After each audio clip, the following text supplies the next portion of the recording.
السلام عليكم ورحمة الله وبركاته. ازيكم حبايبي؟ عاملين ايه؟ يا رب تكونوا بخير جميعا. النهاردة بقى اشارككم اليوم بتاعي كده من اوله، ويا رب يعجبكم. اول حاجة طبعا انا هعمل شربات او سيرم كده، لان هعمل حاجة حلوة بس مش هعملها معاكم للاسف، لان انا بس ببتدي اليوم كده. باول حاجة عملتها الشربات. انا هعمل معاكم صينية بسلة بالفراخ المشوية كده، ان شاء الله تعجبكم. حطيت كوبايتين ونص من السكر وكوبايتين من المية. اول ما غليت عصرت ليمونة. انا بحب ارمي القشرة كده في قلب الليمون، بيدي طعم حلو. في قلب الشربات الليمون بيدي طعم حلو قوي.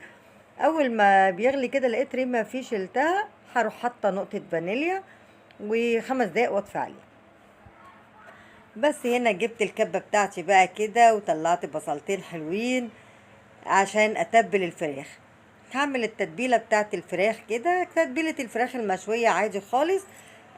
قطعت البصلة، شطفتها شطفة كده سريعة، ورحت مقطعاها في الكبة. طماطمتين برضو في قلب الكبة كده كله مع بعضه. قرن فلفل سبايسي كده، ده اختياري، اللي ما بيحبش الحاجة حامية كده ما يحطوهوش. شوية فلفل اسود، وشوية كمون، وشوية كزبرة، وشوية بهارات فراخ بصوا، حطيت من كل حاجة عندي، توم باودر وبصل باودر. لميت التتبيلة كده بتاعت التوابل كلها كده، حطيتها في قلب الكبة زي ما انتوا شايفين، سنة شطة صغيرة. حطيت التوابل بتاعتي كلها كده زي ما انتوا شايفين. سنة صغيرة قوي من الحبهان. نص كوباية زيت صغيرة. معلقتين حلوين بقى كده كبار من دبس الرمان. ده باربيكيو. هحط برضو معلقتين حلوين كبار كده.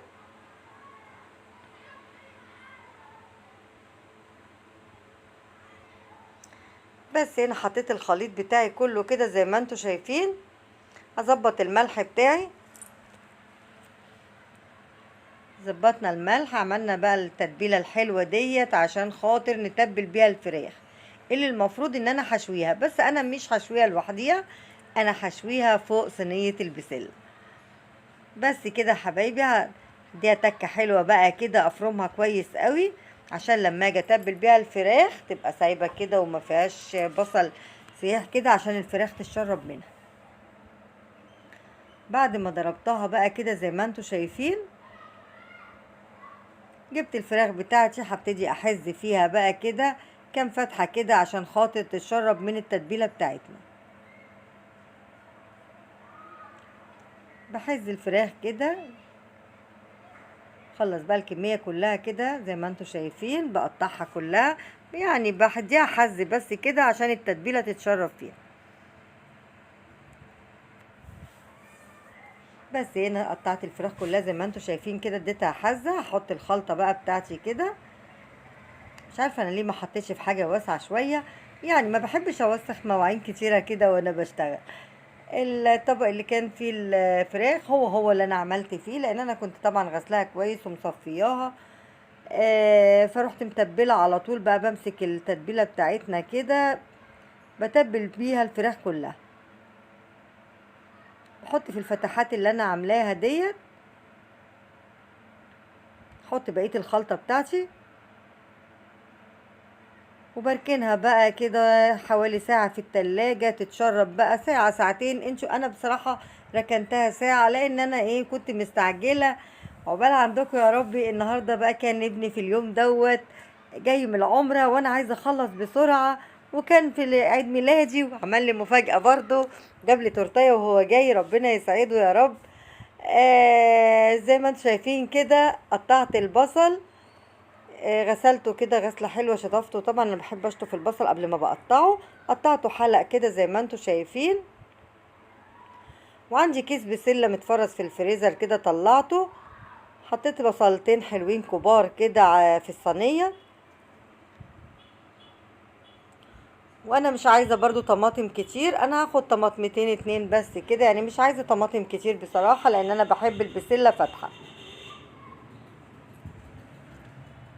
نقطع كده، هي الطماطم كانت صغيره عشان كده خدت 3 4، لكن هما بمقدار طماطمتين حلوين. بصوا حتى بقية الطماطم انا مش هحطها، يعني انا هستكفى باللي هم خدتهم دول وهشيل من اللي انا كنت مجهزاه. هنا ده كيس البسلة، بعمل بسرعة بسرعة، عايزة اخلص قبل ما يجي. قرن فلفل حلو كده بس، وقلبت بقى الخليط بتاعي، البصل بالطماطم بالفلفل بالبسلة زي ما انتوا شايفين كده. عملت ارضية في الصينية عشان احط عليها الفراخ. بتبل الخضار بتاعي كده زي ما انتوا شايفين بالملح والفلفل عشان برضو طعمه كده يبقى متحيق وحلو.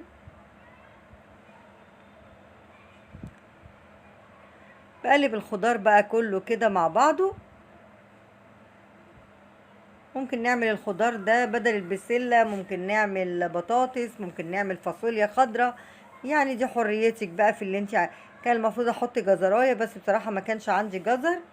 الجزر اليومين دول غالي قوي، فانا بستحرم اشتريه بصراحة، ما بشتروش الا للطوارئ قوي لو انا محتاجاه ضروري.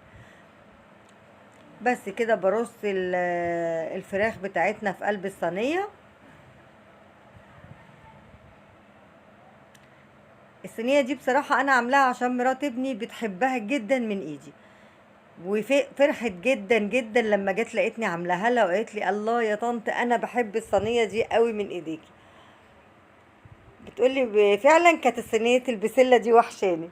انا ممكن اعملها برضو بلحمه، ببقى سلقه لحمه واحطها برضو كده فراخ، يعني بتبقى حلوه قوي بصراحه، بس تخفاها عن صينيه البطاطس.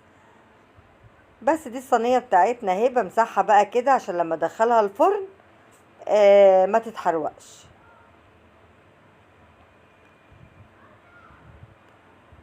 بس هنا بقى طبعا في الوقت اللي انا هحط فيه صينية البسلة قلت استغل الوقت احط فيه بقى كده عندي بطاطا رحت غسلاها وحطيتها على الصاج من تحت كده. الوقت اللي هيتشوي فيه الفراخ وما كرفتش، يعني انا كنت خايفة طعم البطاطا يكرف من طعم البسلة. لا لا لا لا بصراحة يعني ما جراش حاجة خالص، وكانت جميلة ومعسلة جدا. بس هنا شغلت الفرن بقى وركنتها بقى كده تستوي براحتها، والفراخ تشوي كده وتنزل سمنها على الصينيه. هنا ده الشربات اللي انا كنت عاملاه، عملت بقى صينيه جلاش حلوه كده. ما انا بقول لكم النهارده عيد ميلادي وفرحانه بابني جاي طبعا من العمره هو ومراته، فكنت عايزه اعمل لهم حاجه حلوه كده واحتفل باليوم ده، خاصه ان عيد ميلادهم جه وهم كانوا مسافرين. فطبعا قلت لا انا هعمل حاجه حلوه كده النهارده عشان خاطر يعني يبقى اليوم حلو كده من اوله. حطيت الشربات كده زي ما انتم شايفين على الجلاش، وكانت صينية الفراخ بتاعتنا خرجت الله على الجمال. بصوا المنظر، يعني هي بتتكلم عن نفسها. عملت رز بشعرية وعملت كمان صينية كنافة، هطلعها معاكم دلوقتي من الفرن، هي دلوقتي في الفرن. طلعت الجلاش وطلعت والبطاطا كانت استوت. بصوا منظر الورك بتاعنا عامل ازاي مشوي وطعمه جميل، والبسلة بصوا مسبكة، والصوص بتاع الفراخ نازل على البسلة مخليها طعمها حلو جدا. بصوا منظر الصينية، يعني هي بتتكلم عن نفسها مع الرز بالشعرية بقى والبسلة، يعني حاجة كده ما اقولكوش. ده الجلاش ودي البسلة ودي الكنافة. الكنافة هنا كانت خرجت برضو من الفرن زي ما انتوا شايفين كده. حط لها الشربات برضو بتاعي. انا ما حطيتش سكر كتير بصراحة، انا ما بحبش الجلاش بيبقى مسكر كده، لا انا ما بحطش شربات كتير للجلاش، يعني اكترية الشربات انا حطيته في الكنافة زي ما انتوا شايفين كده. ده الجلاش بتاعنا وده الكنافة ودي صينية البسلة، يعني كان الاكل حلو قوي. شايفين الجمال؟ بسرعة بسرعة كده، ما صورتش الكنافة وما صورتش الجلاش، الوقت بيبقى ضيق قوي. وهنا كانت البطاطا بصوا اتاكل نصها، البطاطا خرجت من الفرن. وده كان نهاية الفيديو بتاعي، يا رب يكون عجبكم. وفي الاخر الفيديو هوريكم ابني والمفاجأة اللي عملها لي، وجاب لي تورتايه واحتفلوا احتفال سريع كده بعيد ميلادي، وقال لي ما ينفعش يا ماما نعدي اليوم ده. شايفين الجمال؟ الله اكبر عليه بقى، ده ابن حبيبي لسه جاي من العمرة. ودي ست توتة وهنا التورتيه اللي جابوها لي وهم جايين عشان عيد ميلادي، ومنى مرات ابني. لو عجبكم الفيديو ما تنسونيش باللايك الحلو. باي باي.